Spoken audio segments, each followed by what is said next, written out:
Hi, I'm Rob. I've just returned from a 5-day survival course in Wales hosted by Wilderness Essentials. The instructors on the course were Chris, Matt and Ian. Let me start by saying this is a survival course, not a bushcraft course or a camping in the woods course like some of the other courses I've been on. The course was booked and paid for via the Wilderness Essentials website, very easy and straightforward, and you receive a letter with details and instructions before the course starts. Day 1. We met at the pre-arranged location and time, and in this case 10 AM just off the main road in Pump Saint, and you're escorted to the site where your course is held. All your kit, bag and rucksack is placed under a basher or tarp, and this is designated a ditch point if things get too uncomfortable or tough for you. From your kit you take your survival tin, knife, drinking mug, cook pot, head torch and waterproofs, and a few other items that the instructors deem you may take with you. In my case I took a trenching tool. You're then presented with the scenario and away you go. I was teamed with a guy called Stuart, and luckily we were both fairly experienced, and we set about building a shelter from all natural materials and getting a fire going, which takes the best part of the first day. Last activity of the day was to collect enough firewood to keep us going through the night. That first night it rained heavily, which highlighted some weaknesses in our shelter, and on day 2 we set about sorting out those weaknesses, as well as the obligatory collection of firewood and some water from the runoff and streams that are around the location. Was it cold and uncomfortable that night? Yeah, it was, but this sets an expectation as to what it can be like. On day 2 you spend a few hours on a plant walk with Chris, very enjoyable and informative, with Chris highlighting edible and medicinal and poisonous species. Back to camp, we had to start the collection of firewood to get us through the night. You do spend a large percentage of your time collecting wood for the fire. It's very time consuming and saps a lot of strength, especially if walking up and down steep banks, as at this site. If you decide not to do it, that's all well and good. Sit down for an hour or so and take a rest. But if you do, you have to accept the consequences when you run out of wood at midnight on the early hours and have to go cold while waiting for it to get light, for you to go looking for some more wood. You then have the trouble of relighting your fire, probably not an easy task if everything's wet, if it's been raining and you're cold yourself. Stuart and I often made a brew in the early hours to warm up before trying to get heads down again, and these were not only warming but they were a good morale boost. During the second night I had an accident while splitting some logs with the parang. This resulted in a small deep cut on my left hand. I walked to where the instructors were sleeping, woke Matt up, but all the necessary first aid equipment was on hand. It was clean, dressed, and I was back at camp in no time. And during the remainder of the course the dressing was changed and it was monitored to ensure everything was okay. Day 3. Even with a repaired shelter and a good fire, we still had poor sleep. The fire had to be stoked every few hours through the night to stop it from going out.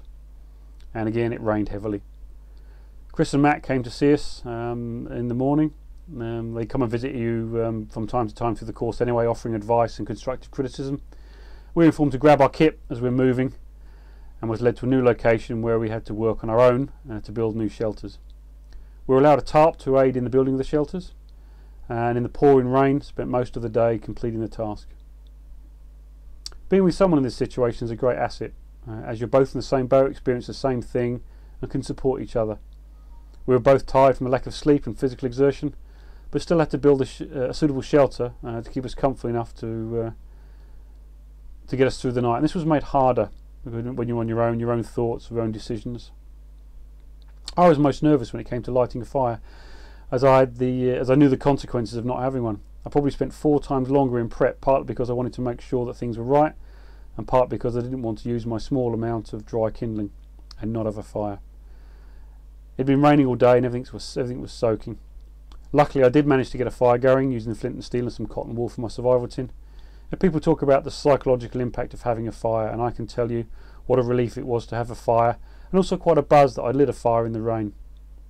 Back to collecting wood again for the night, and the shelter was inspected by the guys from Wilderness Essentials, and some advice was provided, and I heeded it. My reflector needed to be higher to reflect more heat into the shelter. Another cold night with broken sleep.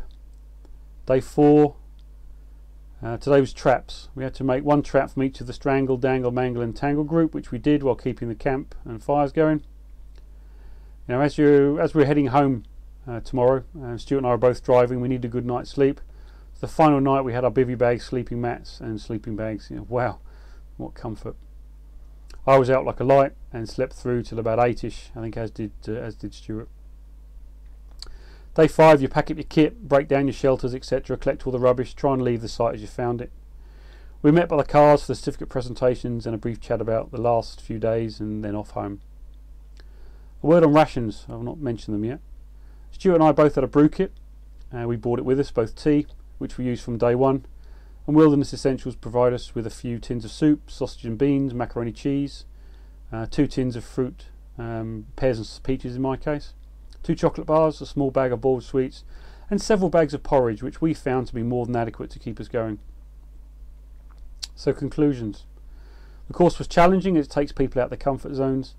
In our case, it was made worse by the poor weather, but in a survival situation you have to take what's thrown at you. Had it been warm and dry, it wouldn't have been so challenging, but then we may have had a false expectation as to what it can be like. I'm under no illusions. If it ever happened, it would probably be a lot worse than what Stuart and I experienced on the course. I would thoroughly recommend the 5-day course or any of the Wilderness Essentials courses. They're well organised and the instructors are first class and superb. It's a course for applying skills or knowledge you already have, and the Wilderness Essentials team will add to that knowledge. If you have none, then go on one of the other courses, like the 3-day course first, and pick up some knowledge. I'm an ordinary guy, I'm 44 years old, unfit, I work in IT and have 2 kids. It was tough, challenging, but thoroughly rewarding. If I can do it, so can you. Big thanks to Chris, Matt and Ian for their time and advice. Good course, lads. Cheers.